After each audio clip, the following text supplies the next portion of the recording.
L-Unjoni Ewropea permess tal-Europarlamentari qed tħejji pjan biex l-Ewropa tejjeb il-mod kif tuża l-ilma. Blan aħħar jkun li jkun hemm biżejjed ilma nadif għal popolazzjoni Ewropea, l-industri, il-bidja u n-natura fost oħrajn.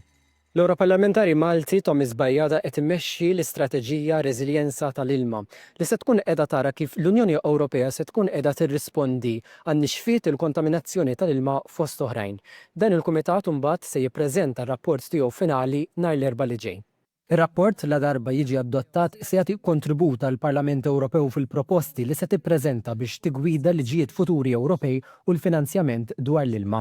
Ir-rapport jenfasizza l-bżonn għal miri speċifiċi għas-settur fuq il-konsum tal-ilma bħal-bidja, l-enerġija u l-industrija biex jiġi żgurat użu sostenibbli u ġust fir-reġjuni Ewropej.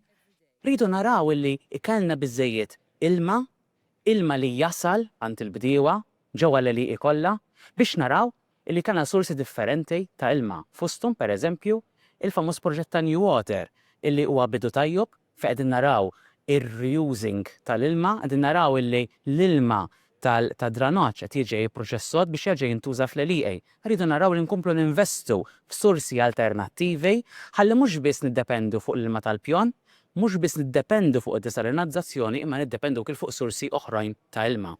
Bajjada jappella wkoll għal investimenti fit-teknoloġija fosthom l-intelligenza artifiċjali biex jiġu identifikati opportunitajiet fejn tista' titjib l-effiċjenza bl-użu ta' dawn il-għodot diġitali.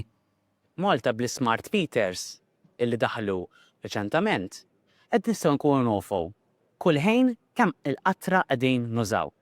Għandna pajjiżi fl-Unjoni Ewropea illi lanqas meter ma għandhom. Mela x'inhi d-differenza?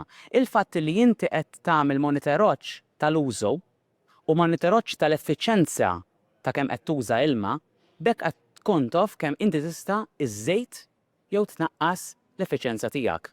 Biex din it-tranzizzjoni tkun possibbli, r-rapport jipproponi l-ħolqien ta' fond iddedikata reżiljenza tal-ilma u jirrakkomanda investimenti mirati biex jappoġġjaw l-implementazzjoni tal-proposti. Huwa saħaq fuq linja diretta għal fond ta' reżiljenza tal-ilma sejħilha bħala imperattiva għax kull ħaġa li semmit sissa hija bbażata fuq il-bżonn ta' flus u investiment li jmur direttament għal reżiljenza tal-ilma. Ir-rapport isostni l-bżonn li tingħata protezzjoni aktar b'saħħitha kontra t-tniġġis tal-ilma u sostna li din trid timxi id fit mal-appoġġ għall-bdiewa billi jingħataw għodot, fondi u għarfien biex itejbu l-effiċjenza u l-użu tal-ilma.